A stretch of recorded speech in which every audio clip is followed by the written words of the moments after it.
अध्याय 28। स्नैप की सबसे बुरी याद। जादू मंत्रालय के आदेश से आज से एल्बस डंबलडोर के स्थान पर डोलोरेस चेन अम्ब्रिज सर्वोच्च प्रशासक हॉगवर्ट्स जादूगरी और तंत्र विद्यालय की हेड मिस्ट्रेस होंगी। ये शैक्षणिक कानून क्रमांक 28 के अनुपालन में है। हस्ताक्षर कॉर्नेलियस ओसवाल्ड फज, जादू मंत्री। नोटिस रातों रात पूरे स्कूल में लग गए थे, लेकिन उनसे यह स्पष्ट नहीं हो पाया कि महल के भीतर रहने वाले हर विद्यार्थी को यह बात कैसे पता चल गई कि डंबलडोर दो ऑरर्स, सर्वोच्च प्रशासक, जादू मंत्री और उनके जूनियर असिस्टेंट को हराकर भाग गए थे। हैरी महल में जहां भी गया वहां डंबलडोर के पराक्रम के बारे में खुसर पुसर हो रही थी। हालांकि एक मुंह से दूसरे मुंह तक पहुंचने के कारण कुछ बातें बदल गई थी। हैरी ने सुना कि सेकेंड ईयर की एक लड़की अपनी सहेली को बता रही थी कि फर्स्ट सेंट मंगोज अस्पताल में भर्ती है क्योंकि उनका सिर अब कद्दू बन गया है। लेकिन हैरानी की बात यह थी कि बाकी की जानकारी बिल्कुल सही थी। मिसाल के तौर पर सभी ये बात जानते थे कि विद्यार्थियों में से सिर्फ हैरी को और मेरिटा ने ही डंबलडोर के ऑफिस में यह दृश्य देखा था। चूंकि मेरिटा इस समय अस्पताल में भर्ती थी, इसलिए विद्यार्थी बार बार हैरी से आंखों देखा हाल सुनाने का आग्रह कर रहे थे। हैरी की कहानी पूरी तल्लीनता से सुनने के बाद अर्नी मैकमिलन ने जड़ी बूटी विज्ञान की क्लास से लौटते समय विश्वास से कहा, डंबलडोर जल्दी ही लौट आएंगे। हमारे सेकेंड ईयर में भी जादू मंत्री उन्हें ज्यादा समय तक दूर नहीं रख पाए थे, और इस बार भी ऐसा ही होगा। मोटे सन्यासी ने मुझे बताया है। उसने अपनी आवाज नीचे कर ली, जैसे कोई साजिश रच रहा हो। इस वजह से हैरी, रॉन और हरमाइनी को सुनने के लिए उसके करीब झुकना पड़ा। कि महल और मैदान की अच्छी तरह तलाशी लेने के बाद अम्ब्रिज ने कल रात को डंबलडोर के ऑफिस में घुसने की कोशिश की थी। वे गारगोइल को पार नहीं कर पाई। हेडमास्टर का ऑफिस सील हो गया है। अर्नी मुस्कुराया। जाहिर है इस बात से वे काफी चिढ़ गई होंगी। पत्थर की सीढ़ियां चढ़कर प्रवेश हॉल में जाते समय हरमाइनी बोली, ओह, मुझे लगता है कि वे हेडमास्टर के ऑफिस में बैठना चाहती थी। बाकी टीचर्स पर अफसरी झाड़ना चाहती होंगी। मूर्ख, मोटी, शक्ति की भूखी बुढ़िया। ग्रेंजर, क्या तुम सचमुच इस वाक्य को पूरा करना चाहती हो? ड्रैको मेल्फॉय दरवाजे के पीछे से निकल आया। उसके पीछे पीछे क्रैब और गॉयल भी थे। मेल्फॉय का पीला नुकीला चेहरा दुर्भावना से चमक रहा था। उसने धीमी आवाज में कहा, मुझे गरुड़ द्वार और मेहनत कश के कुछ पॉइंट कम करने होंगे। अर्नी तत्काल बोला, मेल्फॉय, सिर्फ टीचर्स ही किसी हाउस के पॉइंट कम कर सकते हैं। रॉन गुर्राया, हाँ, हम भी प्रीफेक्ट्स हैं, भूल गए क्या? मेल्फॉय ने ताना मारते हुए कहा, विजली राजा, मैं जानता हूं कि प्रीफेक्ट्स पॉइंट कम नहीं कर सकते। क्रैब और गॉयल खी करने लगे। लेकिन प्रशासकीय दस्ते के सदस्य तो ऐसा कर सकते हैं। कौन? हरमाइनी ने तीखी आवाज में कहा। प्रशासकीय दस्ता, ग्रेंजर। मेल्फॉय ने अपने प्रीफेक्ट के बैच के ठीक नीचे अपने दुशाले पर चांदी के एक छोटे से आई की तरफ इशारा करते हुए कहा, जादू मंत्रालय का समर्थन करने वाले कुछ चुनिंदा विद्यार्थियों को प्रोफेसर अम्ब्रिज ने खुद चुना है। खैर, मुद्दे की बात यह है कि प्रशासकीय दस्ते के सदस्यों के पास पॉइंट कम करने की शक्ति है। इसलिए ग्रेंजर, मैं नई हेडमिस्ट्रेस की बुराई करने के लिए तुम्हारे 5 पॉइंट कम करता हूं। मैकमिलन, मेरा विरोध करने के लिए 5 पॉइंट तुम्हारे कम। पॉटर, तुम्हारे 5 पॉइंट इसलिए क्योंकि मैं तुम्हें पसंद नहीं करता। विजली, तुम्हारी शर्ट बाहर निकली है, इसलिए मुझे 5 पॉइंट कम करने होंगे। और हाँ, मैं तो भूल ही गया था ग्रेंजर, तुम बदजात हो, इसलिए 10 पॉइंट उसके कम हो गए। रॉन ने अपनी छड़ी बाहर निकाली, लेकिन हरमाइनी ने उसे दूर हटा दिया और फुसफुसाकर बोली, नहीं। समझदारी का काम ग्रेंजर, मेल्फॉय बोला। नई हेडमिस्ट्रेस, नया दौर। ठीक है, पॉटी फिजली राजा। और वो क्रैब और गॉयल के साथ ही करता हुआ वहां से चला गया। वो मजाक कर रहा होगा, अर्नी ने परेशान दिखते हुए कहा। उसे पॉइंट कम करने की इजाजत नहीं हो सकती। ये मूर्खतापूर्ण होगा। इससे तो प्रीफेक्ट सिस्टम बिल्कुल महत्वहीन हो जाएगा।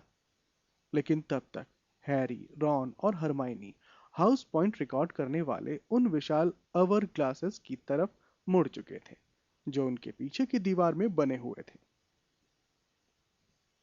सुबह तक गरुड़ द्वार और चील घात बिल्कुल बराबरी से सबसे ऊपर थे। उनके देखते देखते पॉइंट्स की संख्या कम हो गई। दरअसल सिर्फ एक ही ग्लास में परिवर्तन नहीं दिख रहा था। वो नाग शक्ति का था, जिसमें पन्ना भरा हुआ था। फ्रेड की आवाज आई। देख लिया है ना? वो और जॉर्ज अभी अभी संगमरमर की सीढ़ियों से उतरे थे। अवर ग्लासेस के सामने वे हैरी, रॉन और हरमाइनी और अर्नी के पास आ गए। मेलफॉय ने हमारे लगभग 50 पॉइंट कम कर दिए, हैरी ने आवेश में कहा जब उसे गरुड़द्वार के कुछ पॉइंट और कम होते दिखे। जॉर्ज बोला, हाँ, मॉन्टेग्यू ने ब्रेक के दौरान हमारे पॉइंट कम करने की कोशिश की थी। रॉन ने जल्दी से कहा, तुम्हारा क्या मतलब है कोशिश की थी? फ्रेड बोला, वो शब्द मुंह से पूरी तरह निकाल ही नहीं पाया क्योंकि हमने उसे पहली मंजिल की अदृश्य करने वाली अलमारी के सिर के बल अंदर डाल दिया था। हरमाइनी बहुत सदमे में दिखने लगी। फ्रेड ने बिना किसी चिंता के कहा, तब तक नहीं जब तक मॉन्टेग्यू वापस नहीं लौट आता है, और इसमें कब कई हफ्ते लग सकते हैं। मुझे नहीं पता कि वो कहाँ गया होगा। वैसे भी हम ये फैसला कर चुके हैं कि अब हमें मुश्किल से फंसने की कोई परवाह नहीं है। हरमाइनी ने पूछा, क्या तुम्हें परवाह थी? जाहिर है थी, जॉर्ज ने कहा। हमें कभी स्कूल से नहीं निकाला गया है ना? फ्रेड बोला, हम हमेशा जानते थे कि सीमा रेखा कहाँ है। ये अलग बात है कि हम कभी कभार अपना एक आध पैर उसके बाहर निकाल देते थे, जॉर्ज ने कहा। फ्रेड ने कहा, लेकिन हम असली हुड़दंग मचाने के लिए पहले ही हमेशा रुक जाते थे। रॉन ने पूछा, लेकिन अब जॉर्ज बोला, डंबलडोर के जाने के बाद, फ्रेड ने कहा। हमें लगता है कि थोड़ा हुड़दंग, जॉर्ज ने कहा, होना ही चाहिए। हमारी प्यारी हेडमिस्ट्रेस इसी काबिल है, फ्रेड बोला। ऐसा मत करना, हरमाइनी ने फुसफुसाकर कहा। तुम्हें सचमुच ऐसा नहीं करना चाहिए। उन्हें तो तुम्हें बाहर निकालने का बहाना चाहिए। हरमाइनी, तुम समझ नहीं रही हो, फ्रेड ने उसकी तरफ मुस्कुराते हुए कहा। अब हमें यहाँ रहने की परवाह नहीं है। अगर हमने डंबलडोर के लिए कुछ बनने का, कुछ करने का संकल्प नहीं लिया होता तो हम इसी समय स्कूल छोड़कर चले जाते। वैसे, उसने अपनी घड़ी देखते हुए कहा, पहला दौर शुरू होने वाला है। अगर मैं तुम्हारी जगह होता तो लंच के लिए इसी समय बड़े हॉल में पहुंच जाता, ताकि टीचर्स देख सके कि इससे तुम्हारा कोई संबंध नहीं है। किससे हमारा संबंध नहीं है? हरमाइनी ने चिंता से कहा।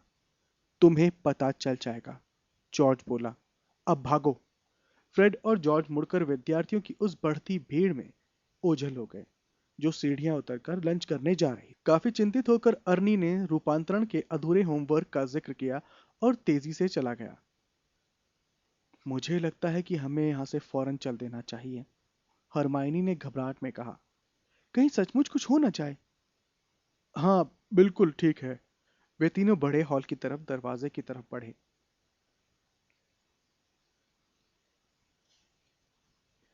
लेकिन अभी हैरी ने दौड़ लगाते समय बादलों की छत की तरफ देखा ही था कि तभी किसी ने उसका कंधा थपथपाया।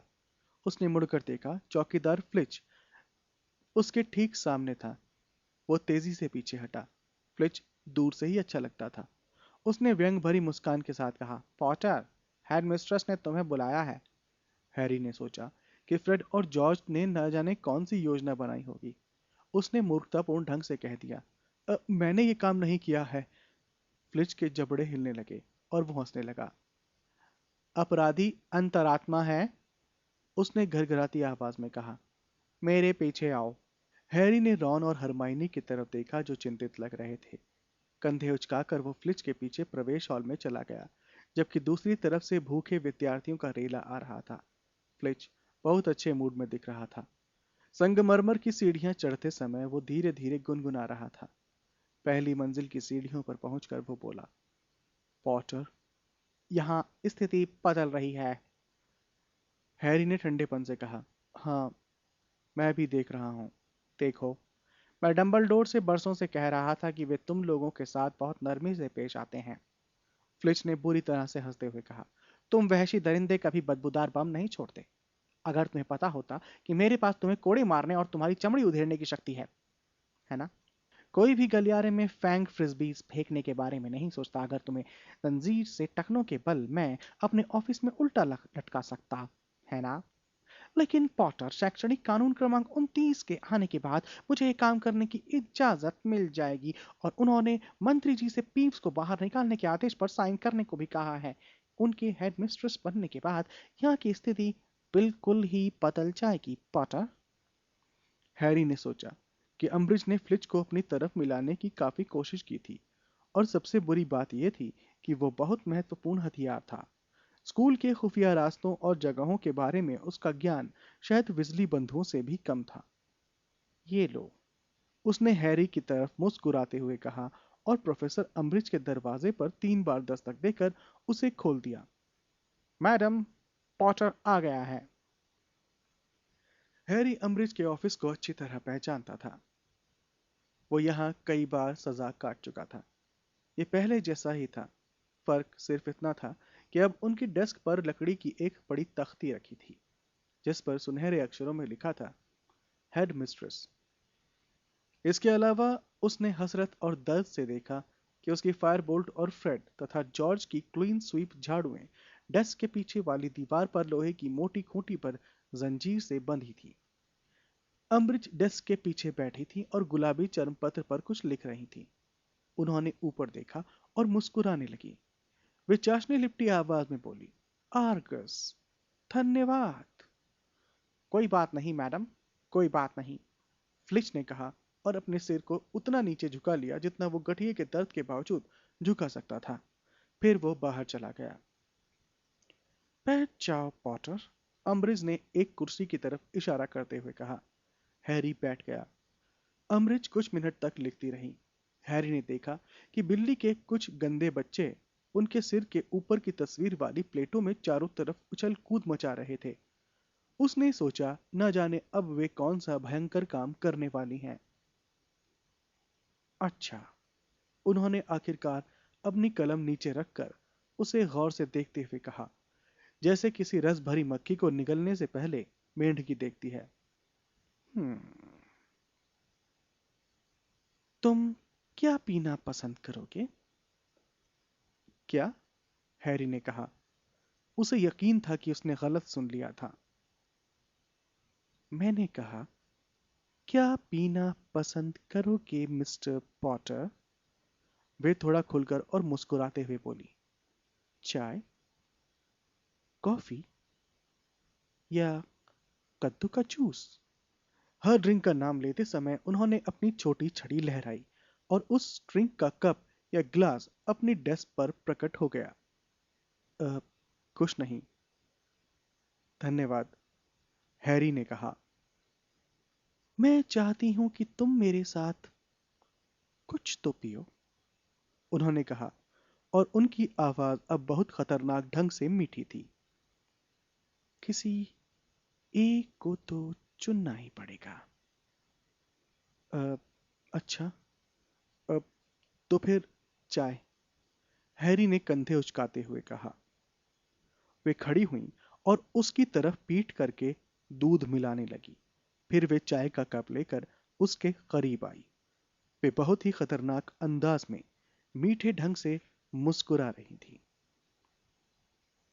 ये लो, उन्होंने उसे कप थमाते हुए कहा, इसे गरम गरम पी लो। हम्म? अच्छा, तो अब मिस्टर पॉटर, मुझे लग रहा था कि हमें कल रात की तकलीफ दे घटनाओं के बारे में थोड़ी बातचीत कर लेनी चाहिए। हैरी कुछ नहीं बोला। वे वापस अपनी सीट पर बैठ गई और इंतजार करने लगी, जब कई लंबे पल खामोशी में बीत गए तो उन्होंने खुशनुमा आवाज में कहा, तुम चाय नहीं पी रहे हो? उसने कप को अपने होठों तक उठाया और फिर उतनी ही तेजी से उसे नीचे कर लिया। अम्बरीश ने पीछे पेंट किए गए बिल्ली के एक बच्चे की आंखें वैसी ही गोल और नीली थी जैसे कि बावरे नैन मूडी की जादुई आंख थी। उसी समय हैरी के दिमाग में आया कि अगर बावरे नैन का पता चल गया कि हैरी ने किसी शत्रु द्वारा की गई कोई चीज पी है तो वे क्या कहेंगे। क्या हुआ? अम्बरीश ने कहा, जो अब भी उसे गौर से देख रही थी। क्या शक्कर चाहिए? नहीं, हैरी ने कहा। उसने कप को दोबारा अपने होठों तक उठाया और चुस्की लेने का नाटक किया, हालांकि वो अपना मुंह कसकर बंद किए हुए था। अम्बरीश की मुस्कान चौड़ी हो गई। अच्छी बात है, वे फुसफुसाई। बहुत अच्छी बात है पॉटर। हाँ, तो अब बताओ, अल्बस डंबलडोर कहाँ है? हैरी ने तत्काल जवाब दिया, क्या पता। और पियो। हम्म? और पियो। वे अब भी मुस्कुराते हुए बोली, देखो पॉटर, हम बचकाने खेल नहीं खेलेंगे। मैं जानती हूं तुम्हें पता है कि वे कहां गए हैं। तुम और डंबलडोर इस मामले में शुरू से ही एक साथ हो। अपनी स्थिति पर विचार करो पॉटर। हैरी ने दोहराया, अब मैं नहीं जानता कि वे कहां हैं। उसने दोबारा पीने का नाटक किया। वे अब उसे बहुत गौर से देख रही थी। बहुत बढ़िया, उन्होंने कहा, हालांकि वे अप्रसन्न दिख रही थी। तो फिर मुझे बताओ कि सीरियस ब्लैक कहां है? हैरी का पेट घूम गया और उसके हाथ का कप इतनी तेजी से जमकर हिला कि प्लेट लड़खड़ाने लगी। हालांकि उसके दोनों होंठ कसकर बंद थे, लेकिन उसने कप उठाकर अपने मुंह से लगा लिया कि ताकि कुछ चाय उसके दुशाले पर छलक जाए। उसने थोड़ा जल्दी में कहा, मैं नहीं जानता मिस्टर पॉटर। अम्बरीज ने कहा,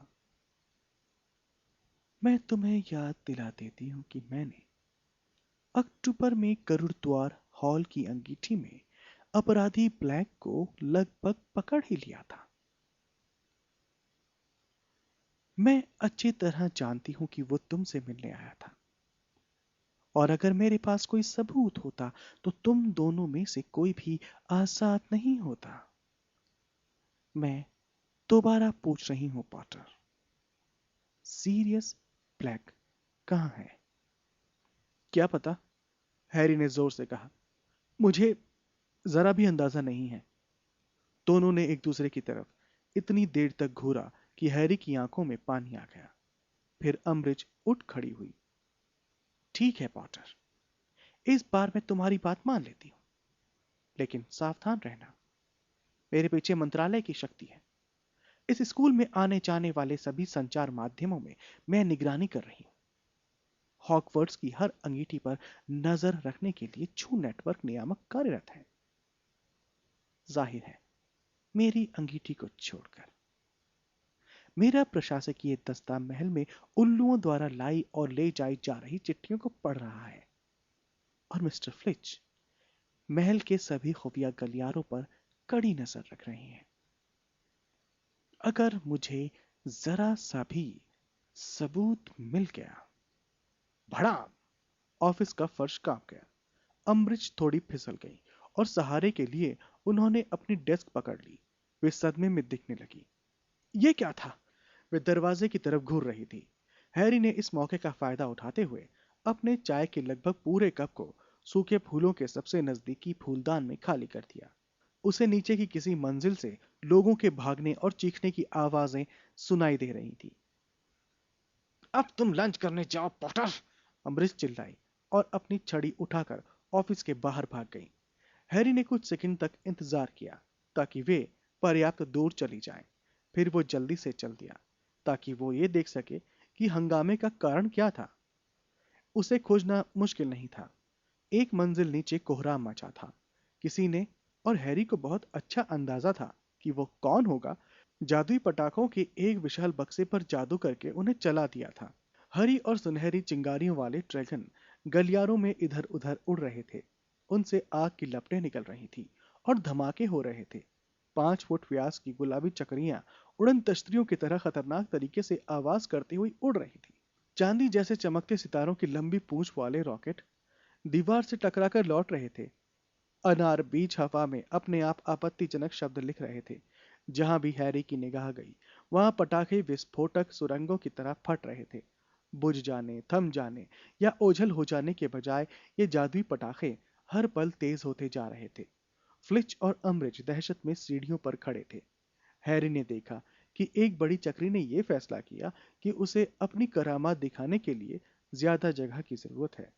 वो खतरनाक वी के साथ अम्बridge और फ्लिच की तरफ उड़ने लगी। वे दोनों ही डर के मारे चिल्लाए और उन्होंने अपनी गर्दन झुका ली। चक्री खिड़की से बाहर निकलकर मैदान की तरफ चली गई। इस दौरान खतरनाक तरीके से धुआं उगलने वाले कई ड्रैगन एक साथ बड़ा बैंगनी चमगादड़ गलियारे के सिरे पर खुले दरवाजे का लाभ उठाकर बाहर निकल गए और दूसरी मंजिल की तरफ चले गए। जल्दी करो फ्लिच, अम्बridge चिल्लाई। अगर हमने कुछ नहीं किया तो वे पूरे स्कूल में फैल जाएंगे। स्तब्ध हो। उनकी छड़ी के सिरे से लाल रोशनी की लहर निकलकर एक रॉकेट पर पड़ी। बीच हवा में स्तब्ध होकर रुकने के बजाय उसमें इतनी तेज विस्फोट हुआ कि इससे एक जादूगरनी की पेंटिंग में छेद हो गया, जो एक बागीचे के बीच में बैठी थी। वो जादूगरनी बचकर भागी और कुछ पल बाद दूसरी पेंटिंग प्रकट हो गई, जहां ताश खेल रहे 2 जादूगर उसे जगह देने के लिए तेजी से खड़े हो गए। उन्हें स्तब्ध करो फ्लिच, अम्बridge गुस्से में चिल्लाई, जैसे एक काम फ्लिच नहीं किया हो। आप ठीक कह रही हैं हेडमिस्ट्रेस, फ्लिच बोला। सभी जानते थे कि फ्लिच नकारा था और पटाखों को उसी तरह स्तब्ध नहीं कर सकता था जिस तरह वो उन्हें निगल नहीं सकता था। वो पास वाली अलमारी की तरफ भागा और उनमें से एक झाड़ू निकालकर पटाखों पर मारने लगा। कुछ ही पल में उसकी झाड़ू के अगले सिरे से आग लग गई। हैरी ने काफी देख लिया था। हंसते हुए उसने अपना सिर झुकाया और एक खुफिया दरवाजे की तरफ भागा। वो जानता था कि वो दरवाजा एक दीवार दरी के पीछे छिपा है। जैसे ही वो दरवाजे के भीतर गया, उसने फ्रेड और जॉर्ज देख लिए, जो वहां छिपकर अम्बridge और फ्लिच की चीखें सुन रहे थे तथा हंसी दबाने के कारण हिल रहे थे। शानदार, हैरी ने धीरे से मुस्कुराते हुए कहा। बहुत ही शानदार। तुम लोग तो डॉक्टर फिलिबस्टर का धंधा चौपट कर दोगे। कोई दिक्कत नहीं होगी। शुक्रिया, जॉर्ज ने फुसफुसाकर कहा और अपने चेहरे से हंसी के आंसू पोंछे। ओह, मुझे उम्मीद है कि वे उन्हें ओझल करने की कोशिश करें। इससे वे 10 गुने हो जाएंगे। पटाखे जलते रहे और दोपहर भर पूरे स्कूल में उड़ते रहे। हालांकि पटाखों ने काफी व्यवधान पैदा किया, लेकिन बाकी टीचर्स को देखकर ऐसा नहीं लगा कि इससे उन्हें ज्यादा तकलीफ हो रही थी। जब एक ड्रैगन प्रोफेसर मैगोनिगल की क्लास में घुसकर चारों तरफ उड़ने लगा तथा तेज धमाकों के साथ लपटें उगलने लगा, तो उन्होंने चढ़कर कहा, ओ ओ मिस ब्राउन, जरा भागकर हेडमिस्ट्रेस को बताओ कि हमारी क्लास में एक पटाखा घुस आया है। इसका नतीजा ये हुआ कि हेडमिस्ट्रेस बनने के बाद प्रोफेसर अम्बridge का पहला दिन बहुत खराब गुजरा। उनकी पूरी दोपहर स्कूल में इधर से उधर भागने में बीती। बाकी टीचर्स अपने कमरों में पटाखों को बाहर निकालने में सक्षम नहीं दिख रहे थे, इसलिए वे बार बार मदद के लिए प्रोफेसर अम्बridge को बुलाते रहे थे। जब आखिरी घंटी बजी और विद्यार्थी अपने बैग लेकर गरुड़द्वार टावर की तरफ जाने लगे, तो हैरी ने बड़े संतोष के साथ देखा कि अम्बridge प्रोफेसर फ्लिटविक की क्लास में पसीना पसीना चेहरे के साथ निकल रही थी। उनके कपड़ों पर राख लगी हुई थी और उनका हुलिया बहुत खराब दिख रहा था। "अ, बहुत बहुत धन्यवाद प्रोफेसर," प्रोफेसर फ्लिटविक ने अपनी चूं-चूं करती आवाज में कहा। मैं खुद ही पटाखों से छुटकारा पा सकता था, लेकिन मुझे पता नहीं था कि मेरे पास ऐसा करने का अधिकार है या नहीं। अम्बridge हुर्राने लगी। प्रोफेसर फ्लिटविक ने मुस्कुराते हुए अपने क्लासरूम का दरवाजा उनके हुर्राते चेहरे के सामने बंद कर दिया। उस रात को गरुड़द्वार के हॉल में फ्रेड और जॉर्ज हीरो थे। यहाँ तक कि हरमाइनी भी रोमांचित भीड़ के बीच रास्ता बनाती हुई उन्हें बधाई देने के लिए आई। उसने प्रशंसात्मक स्वर में कहा, बहुत बढ़िया पटाखे थे। धन्यवाद, जॉर्ज ने कहा, जो ये सुनकर बहुत हैरान और खुश हुआ। बिजली के तूफानी अग्नि बम, बस एक ही दिक्कत है, हमारा पूरा माल खत्म हो गया। हमें अब उन्हें दोबारा बनाना पड़ेगा। वैसे हमें इससे जरा भी अफसोस नहीं, फ्रेड ने कहा, जो गरुड़द्वार के विद्यार्थियों से ऑर्डर लेने में जुटा था। हरमाइनी, अगर तुम अपना नाम वेटिंग लिस्ट में डालना चाहो तो सामान्य बॉक्स की कीमत 5 गैलियन है और डीलक्स बॉक्स की कीमत 20 गैलियन है। हरमाइनी उस टेबल की तरफ लौटी जहां हैरी और रॉन अपने स्कूल बैगों की तरफ बैठकर घूर रहे थे, जैसे उन्हें ये उम्मीद हो कि उनका होमवर्क उछलकर बाहर निकल आएगा और अपने आप होने लगेगा। ओह, क्यों ना हम एक रात को पढ़ाई की छुट्टी कर दें, हरमाइनी ने जोश से कहा, जब चांदी जैसे रंग की पूंछ वाला एक रॉकेट खिड़की के पास से उड़ता हुआ गया। आखिर ईस्टर की छुट्टियां शुक्रवार को शुरू हो रही हैं, तब हमारे पास पढ़ाई करने के लिए काफी समय रहेगा। रॉन ने उसे हैरानी से घूरते हुए पूछा। तुम्हारी तबीयत तो ठीक है, हरमाइनी चहकते हुए बोली। तुम पूछ ही रहे हो तो मैं बता देती हूँ, मैं भी बगावत करने के मूड में आ गई हूँ। जब हैरी और रॉन 1 घंटे बाद सोने गए, तभी पटाखों के धमाकों की आवाज दूर दूर तक सुनाई दे रही थी। हैरी ने कपड़े बदलते समय एक अनार टावर के पास से पू शब्द लिखता हुआ देखा। पलंग पर पहुंचकर हैरी ने जमाई ली। उसने अपना चश्मा उतारा। इसके बाद उसे खिड़की के पास से कभी कभार गुजरने वाला पटाखा धुंधला दिखने लगा। पटाखे चमकते बादलों की तरह दिख रहे थे और काले आसमान के बीच सुंदर तथा रहस्यमय लग रहे थे। उसने करवट बदलकर सोचा कि अम्बरिज को पहले दिन डंबलडोर की भूमिका निभाना कैसा लगा होगा। फिर उसने ये भी सोचा कि फर्स्ट को पता चलेगा कि पूरे स्कूल में अपना ज्यादातर दिन हंगामे में काटा है, तो उनकी प्रतिक्रिया क्या होगी। मुस्कुराते हुए हैरी ने अपनी आंखें बंद कर ली। मैदान में पटाखों के धमाके का शोर अब ज्यादा दूर होता जा रहा था, या फिर शायद वो नींद में खोता जा रहा था। वो सीधे रहस्य विभाग की तरफ जाने वाले गलियारे में पहुंच गया। वो काले दरवाजे की तरफ तेजी से जा रहा था। खुल जाओ, खुल जाओ। वो खुल गया। वो एक गोलाकार कमरे में पहुंच गया जिसमें कई दरवाजे थे। उसने इसे पार किया और पिछले दरवाजे जैसे ही एक दरवाजे पर हाथ रखकर उसे धक्का दिया। अब वो एक लंबे आयताकार कमरे में था जिसमें धातु के टकराने की आवाजें आ रही थीं। दीवारों पर रोशनी नाच रही थी, लेकिन हैरी इधर उधर देखने के लिए नहीं रुका। उसे आगे जाना था। दूर एक दरवाजा था, वो भी उसके छूते ही खुल गया। अब वो एक धीमी रोशनी वाले कमरे में था जो किसी चर्च जितना ऊंचा और चौड़ा था। इसमें ऊंचे ऊंचे शेल्फों की कतारों के सिवाय और कुछ भी नहीं था। हर शेल्फ पर धूल भरे कांच के छोटे छोटे गोले रखे थे। अब हैरी का दिल रोमांच के कारण तेजी से धड़कने लगा। वो जानता था कि उसे कहाँ जाना है। वो आगे की तरफ भागा, लेकिन उसके कदमों से विशाल वीरान कमरे की कोई आवाज नहीं हुई। इस कमरे में कुछ था जिसे पाने की उसके मन में बहुत प्रबल इच्छा थी। उसे कुछ चीज चाहिए थी, या किसी और को चाहिए थी। उसका निशान दुख रहा था। भड़ाम! हैरी तत्काल जाग गया। वो दुविधा और गुस्से में था। अंधेरा कमरा हंसी की आवाज से भर गया। बहुत बढ़िया, सीमस ने कहा, जो खिड़की से टिका हुआ था। एक चक्री एक रॉकेट से टकराई और ऐसा लगता है कि वे जुड़ गए हैं। आकार देखो। हैरी को आवाज आई कि रॉन और डीन ये देखने के लिए अपने पलंग से उतर गए थे। वो खामोश और स्थिर पड़ा रहा। उसके निशान का दर्द थोड़ा कम हुआ, लेकिन निराशा उस पर हावी होने लगी। उसे ऐसा महसूस हुआ मानो कोई अच्छी चीज उसके हाथ से आखिरी पल निकल गई हो। वो इस बार बहुत करीब पहुंच गया था। गरुड़ द्वार की मीनार की खिड़कियों के पास से चमकती गुलाबी और चांदी जैसे पंख वाले पटाखे उड़ रहे थे। हैरी ने पड़े पड़े बाकी गरुड़द्वार वालों की प्रशंसा भरी आवाजें सुनी जो नीचे वाले कमरों से आ रही थी। उसके पेट में खलबली मच गई जब उसे याद आया कि अगली शाम को उसे गुप्त विद्या का अभ्यास करने जाना है।